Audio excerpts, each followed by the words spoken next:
Vous savez que je parlais à Joshua et à Dee Giles l'autre jour, et Joshua a dit, quand je lui ai posé cette question, est-ce que les choses ont sauté au niveau de la présence de Dieu, la gloire, les manifestations dans vos réunions? Et il a dit, ce qui est une belle musique à mes oreilles, oui, Sid, c'est le cas.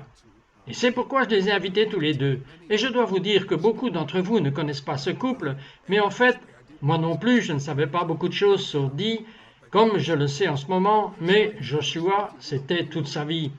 Et il était, si vous voulez, devenu une star de baseball des ligues majeures, c'était son but. Et puis, il a eu une rencontre avec Dieu et il a trouvé le vrai but pour lequel il a été créé. Mais Dee a un passé très très différent. Si je comprends bien, Dee, de génération en génération, vous êtes passé par une lignée d'adorateurs du vaudou. Et le vaudou est une religion, je veux dire. Comment appeliez-vous cela à l'époque? Cela s'appelle vaudou, c'est comme si c'était fondamentalement une religion où ils vénèrent cet esprit démoniaque et les possessions démoniaques qui arrivent. Vous avez été invité à un service de réveil à l'église. Pourquoi êtes-vous allé là-bas?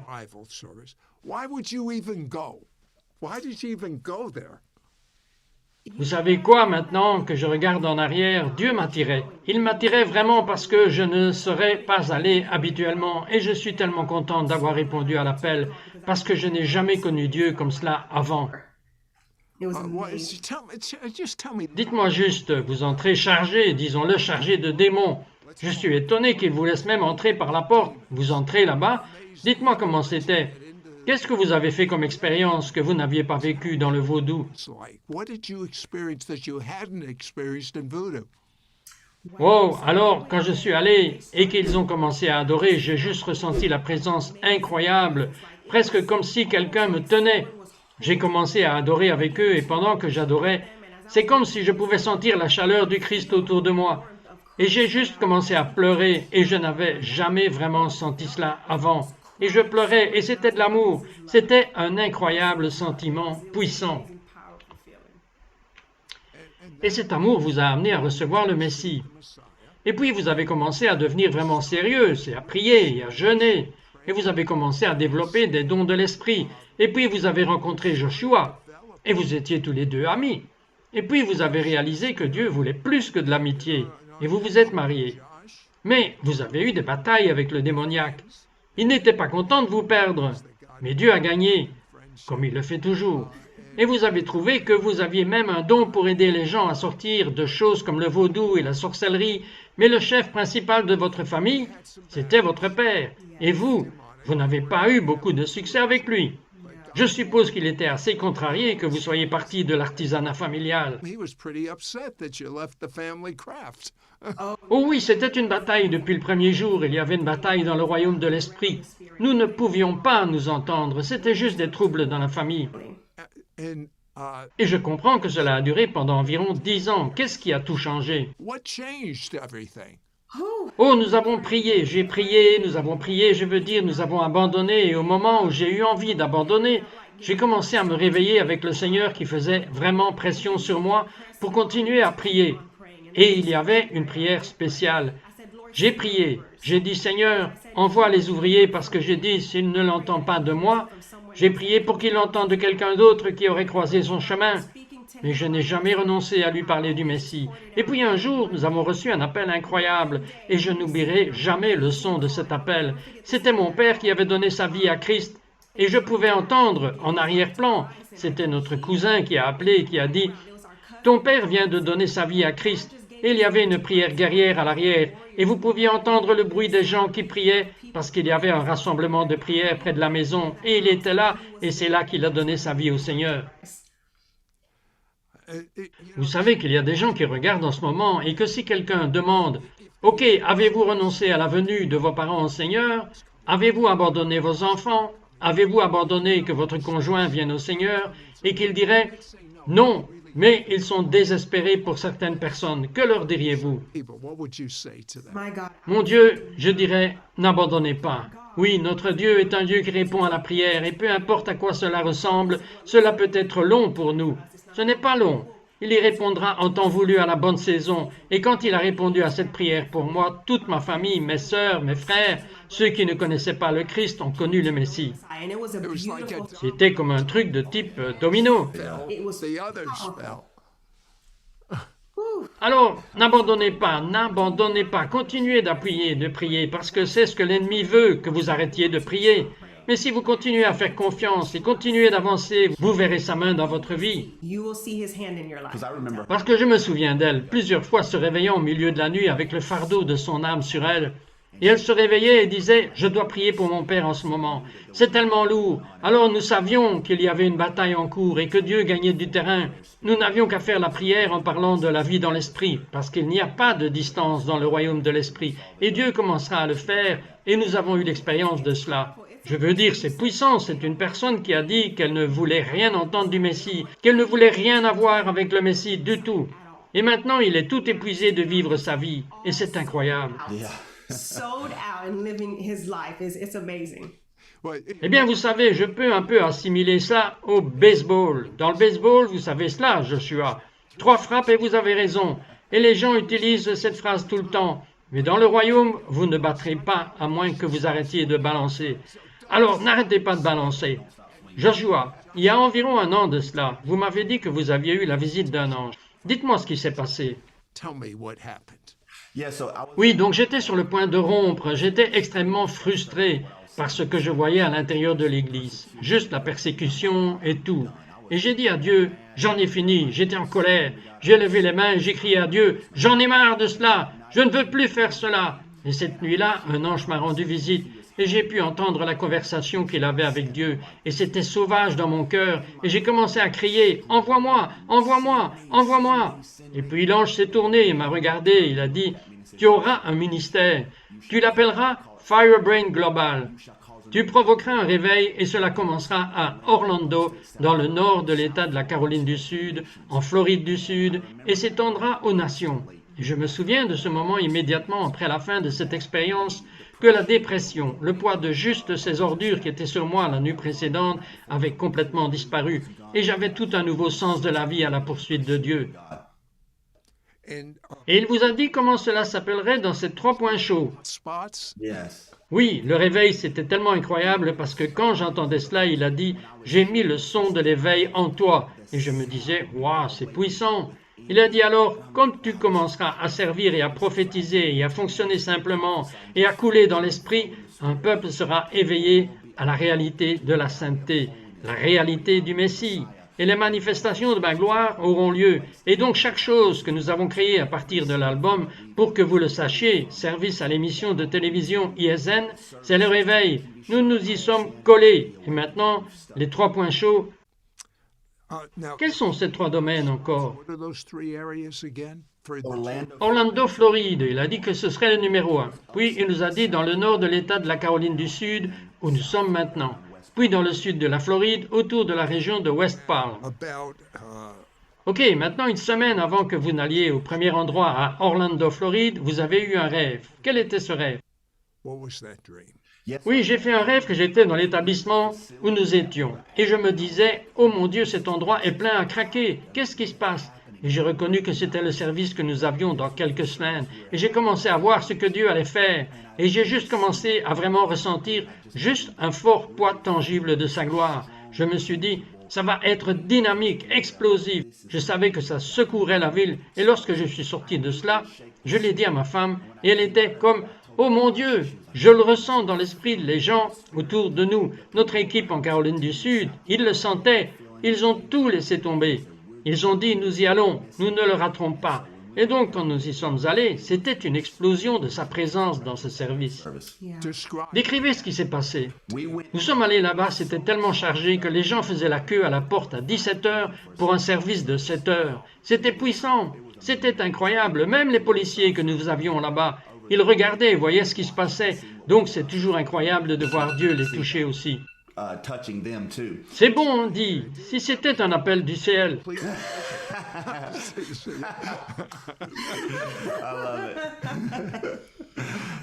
S'il vous plaît, dit, décrivez maintenant ce que vous avez vu à Orlando. Oh mon Dieu, ce que j'ai vu, c'est qu'il y avait tellement de faim dans l'atmosphère avant le service. Le rassemblement a même commencé. Les gens ont commencé à se lever parce que les gens sont assis, comme vous le savez. Et lorsque le culte a commencé, les gens ont commencé à se lever et ils ont déjà commencé à applaudir, se préparant à louer Dieu. Et juste, vous savez qu'ils ont élevé leur voix pour louer sans même que vous disiez un mot. Oui, ils ont commencé à prier. Vous pouviez juste entendre le rugissement de l'esprit juste avant qu'on ne commence. Puis au moment où nos gars sont entrés, vous savez, l'adoration a commencé, chanter et faire des déclarations. L'atmosphère a éclaté. Je veux dire que les gens étaient touchés à gauche et à droite juste dans l'adoration. Je veux dire que c'était incroyable de voir Dieu toucher les gens dans un coin là-haut sur le balcon. Des gens qui pleuraient, qui criaient au Seigneur, qui couraient vers l'autel. Alors les gens étaient touchés par Dieu. Des gens étaient guéris, délivrés, sauvés.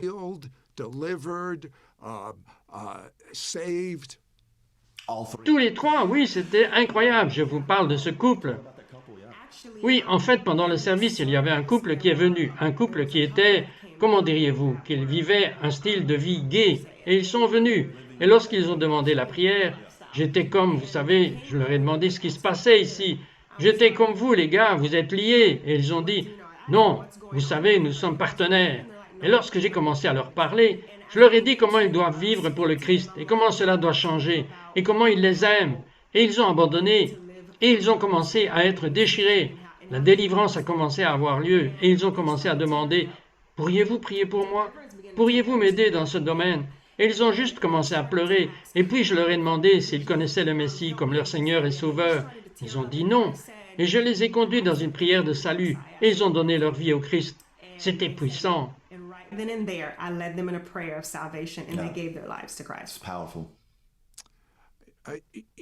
Vous savez, beaucoup de chrétiens verraient un couple gay, ils diraient « Il ne devrait même pas venir ici. » Non, il le devrait, oui. Nous vous voulons. Oui, nous savons que vous êtes une communauté aimante. Vous êtes connus pour être une communauté aimante, mais quand vous êtes touchés par l'amour de Dieu, et c'est ce que vous m'expliquez, c'est ce qui se passait dans l'ambiance de l'amour de Dieu. Alors, vous ne voulez pas jouer avec les contrefaçons, vous voulez l'authentique. Et jusqu'à ce que vous fassiez l'expérience de l'amour de Dieu, vous n'avez même pas...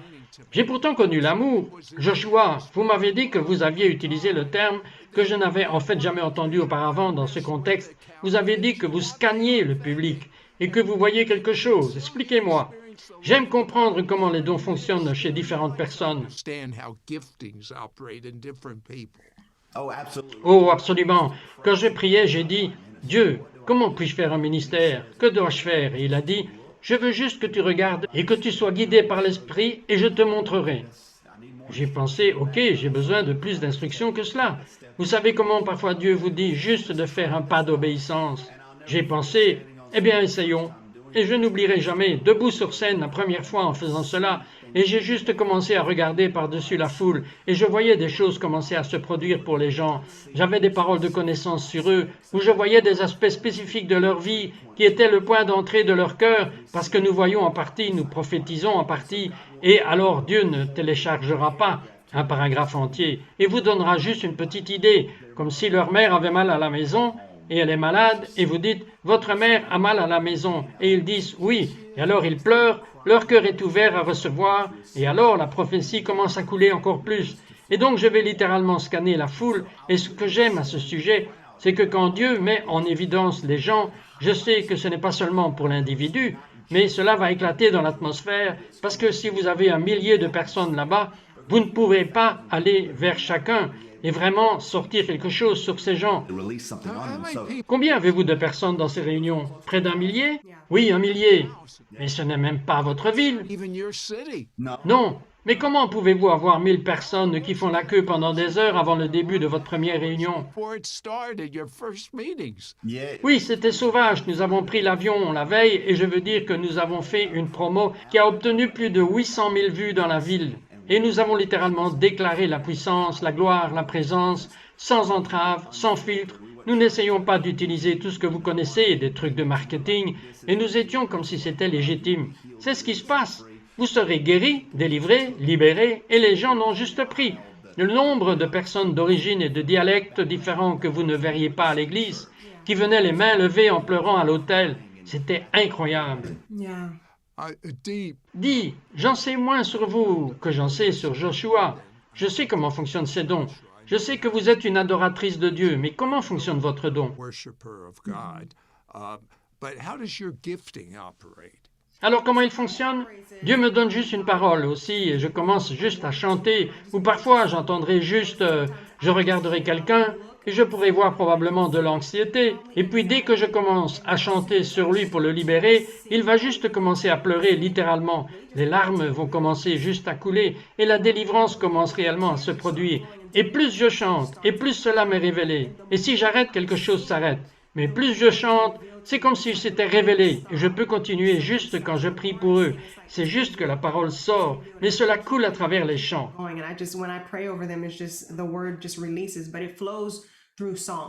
Et c'est incroyable, Sith. Vous savez, quand cela s'est débloqué en elle, je me souviens de l'époque et de la façon dont cela s'est passé. Cela m'a époustouflé. C'était littéralement à travers un acte d'obéissance qu'elle criait à Dieu. Je veux entendre, je veux voir dans l'esprit. Et elle était dans un restaurant et elle a vu un morceau de papier sur le sol. Et le Saint-Esprit lui a dit de ramasser ce morceau de papier.